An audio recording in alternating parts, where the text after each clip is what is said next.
بسم اللہ الرحمن الرحیم الحمدللہ رب العالمین وصلی اللہ علی محمد وآلہ الطاہرین۔ موضوع گفتگو خواتین کے مخصوص مسائل۔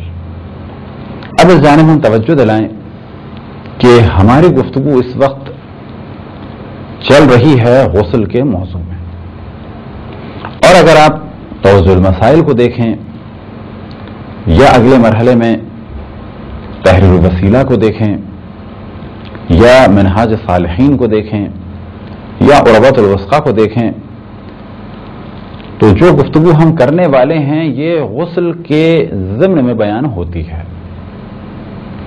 گو کہ یہاں سے یہ گفتگو مخصوص ہے خواتین کے لیے۔ اب اگر ایسا کیا جائے کہ اس گفتگو کو عنوان دے دیا جائے کہ خواتین کے مخصوص مسائل تو بھی صحیح ہے۔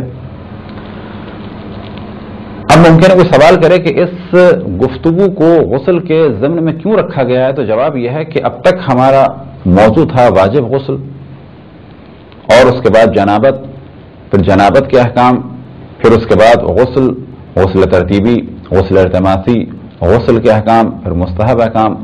تقریباً یہ موضوعات رہے جو تفصیل سے آپ کی خدمت میں بیان کی۔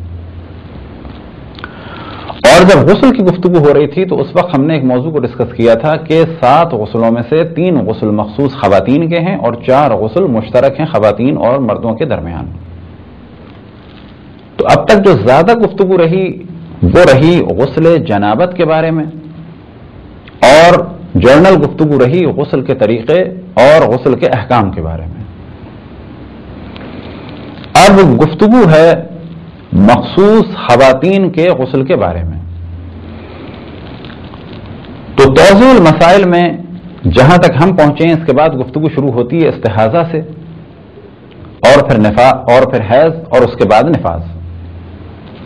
تو در حقیقت یہ گفتگو اس طرح سے ہے کہ غسل استحاضہ، غسل حیض اور غسل نفاس، جب یہ 3 غسل بیان ہوں گے تو اس کے ساتھ ساتھ ذہن میں یہ سوال آ سکتا ہے کہ نفاس کیا ہے، تو اس کے ساتھ ذہن میں یہ سوال آ سکتا ہے کہ استحاضہ کیا ہے، حیض کیا ہے اور نفاس کیا ہے۔ تو در حقیقت یہ گفتگو ہے غسل کے عنوان سے، کیونکہ یہ 3 غسل مخصوص خواتین کے ہیں اور یہ 3 غسل انجام دینا واجب ہیں، تو ان 3 غسلوں کے ساتھ ساتھ ان تینوں چیزوں کے احکام بھی بیان ہو رہے ہیں۔ تو پہلے مرحلے میں ہے استحاضہ، اور استحاضہ کیا ہے، اس کی کیا ڈیفینیشن ہے، حیض کیا ہے، اس کی کیا ڈیفینیشن ہے، استحاضہ اور حیض کے خون کس قسم کے ہیں، اور پھر نفاس۔ تو جب غسل بیان ہو رہا ہے تو ساتھ میں یہ چیزیں بھی بیان ہو رہی ہیں، کیونکہ اگر کسی سے کہا جائے کہ غسل حیض تو ممکن وہ پلٹ کے پوچھے کہ حیض کیا چیز ہے، اب اسے حیض بیان کرنا ہے، اور جب حیض بیان ہو رہا ہے تو ساتھ ہی کیا کام حرام ہیں ایسی خاتون پر کہ جو حیض میں مبتلا ہیں، اور اس کے بعد کس طرح سے غسل کرنا ہے، غسل کے کیا احکام ہیں۔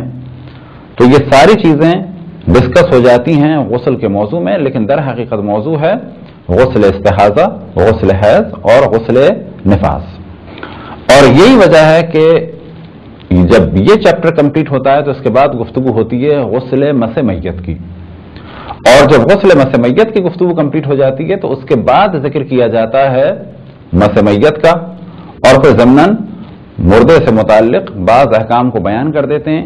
اب کیونکہ موت سے ریلیٹڈ بعض موضوعات ہیں تو گفتگو شروع کرتے ہیں احتضار سے، یعنی جس وقت کسی کا دم نکل رہا ہو، تو دم نکلنے سے گفتگو کا آغاز ہوتا ہے، اور یہ گفتگو کہاں سے شروع ہوتی ہے، غسل مس میت سے۔ تو دم نکلنے کے احکام سے گفتگو شروع ہوتی ہے، اور یہ گفتگو پہنچتی ہے پھر دفن تک، اور اس کے بعد نماز وحشت قبر تک۔ تو یہاں بھی کہا جا سکتا ہے کہ غسل کا موضوع ہے، لیکن جب غسل استحاضہ، غسل حیض اور غسل نفاس کا موضوع آیا تو حیض، نفاس اور استحاضہ بھی گفتگو ہوئی، ان کے احکام بیان ہوئے، پھر آخر میں گفتگو ہوئی غسل مس میت کے بارے میں تو کچھ میت کے احکام بیان ہوئے۔ باقی بچا ایک غسل کہ جو واجب ہوتا ہے نذر، قسم یا عہد کی وجہ سے، تو اس کے احکام بیان نہیں کیے گئے، بلکہ صرف اتنا کہہ دیا گیا کہ وہ غسل جو نذر، قسم یا عہد کی وجہ سے واجب ہو۔ تو یہ ایک ہم نے تمہیدی گفتگو کی تاکہ گفتگو ترتیب کے ساتھ رہے اور آگے بڑھتی چلی جائے. تو یہ ذہن میں رہے کہ یہ موضوع خاص ہیں، ان کا تعلق خواتین سے ہے. اور جتنے موضوعات ہم نے ڈسکس کیے، ہم یہ جانتے ہیں اپنی قوم اور اپنے علاقے کے ذہن کو کہ ممکن ہے کہ ان میں سے بعض حضرات اعتراض کریں. اس جانب توجہ رہے کہ یہ موضوعات خاص ہیں خواتین سے. اور ہم یہ بھی جانتے ہیں کہ جو ہماری قوم میں ایک خاص تصور ہے، ایک خاص ذہنیت ہے یا جو کلچر ہے، تو ممکن ہے کہ بعض لوگ اعتراض کریں کہ یہ گفتگو نہیں ہونی چاہیے تھی. تو یہاں ہم صرف اتنا جواب دیں گے کہ یہ گفتگو ہونا ضروری ہے، کیونکہ یہ وہ گفتگو ہے کہ جو انبیاء علیہ السلام نے کی. اور اسلام میں یہ گفتگو قرآن اور رسول اللہ صلی اللہ علیہ وسلم اور باقی ائمہ اہل بیت علیہم السلام نے کی. اور اس سے آشنا ہونا ہر مسلمان کے لیے ضروری ہے، خصوصاً وہ لوگ کہ جو مولا الموحدین امیر المؤمنین علی بن ابی طالب علیہ السلام سے وابستگی کا اظہار کرتے ہیں.